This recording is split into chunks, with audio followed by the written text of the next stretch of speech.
बहुत समय पहले की बात है। एक नगर में देवशक्ति नामक राजा रहा करता था।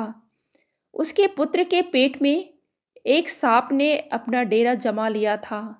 पेट में सांप होने के कारण राजकुमार दिन प्रतिदिन कमजोर होता जा रहा था।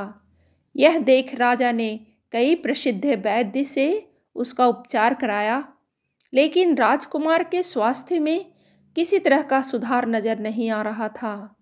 राजकुमार के स्वास्थ्य के कारण राजा हमेशा परेशान रहता। यह देखकर एक दिन राजकुमार अपने राज्य से दूर दूसरे राज्य में चला गया और मंदिर में भिखारी की तरह रहने लगा। राजकुमार जिस राज्य में गया था, वहां बलि नामक राजा राज करता था। उसकी दो जवान बेटियां थीं। दोनों रोज सुबह अपने पिता का आशीर्वाद लेने जाती थी। एक सुबह दोनों में एक बेटी ने राजा को प्रणाम करते हुए कहा, महाराज की जय हो। उसकी कृपा से ही संसार में सब सुखी हैं। वहीं दूसरी बेटी ने कहा, महाराज ईश्वर आपको आपके कर्मों का फल दे। यह सुनकर राजा क्रोधित हो जाता है और मंत्रियों को आदेश देता है, कठोर शब्द बोलने वाली इस लड़की की शादी किसी गरीब लड़के के साथ कर दो, ताकि ये अपने कर्मों का फल स्वयं चख ले। राजा के आदेश के चलते मंत्री मंदिर के पास बैठे भिखारी से उसकी शादी करा देते हैं। वह भिखारी वही राजकुमार था जिसके पेट में सांप ने डेरा बनाकर रखा था। राजकुमारी उसे ही अपना पति मानकर सेवा करने लगती है। कुछ दिनों बाद दोनों मंदिर छोड़कर दूसरे देश की यात्रा पर निकल जाते हैं, क्योंकि दोनों मंदिर में रहना सही नहीं समझते थे।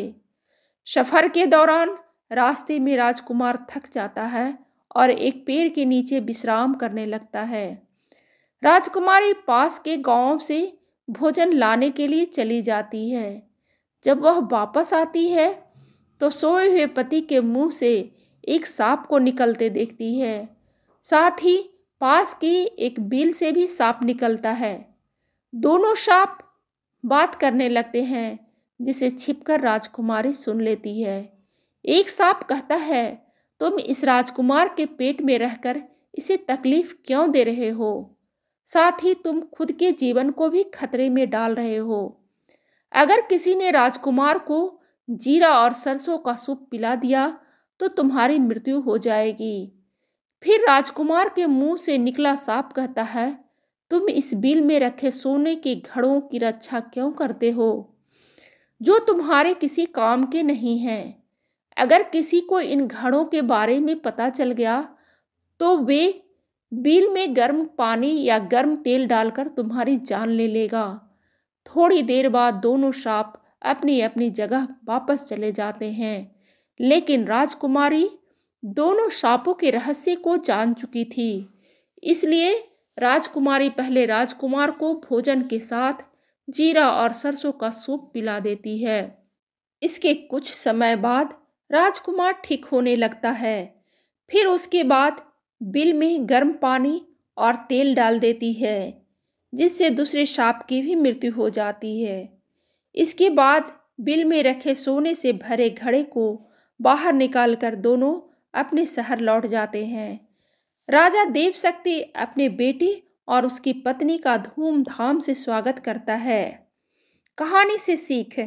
इस कहानी से यह सीख मिलती है कि अगर कोई किसी का बुरा सोचता है तो उसका भी बुरा होना तय है। सांप ने राजकुमार का बुरा सोचा तो उल्टा उसी का बुरा हुआ।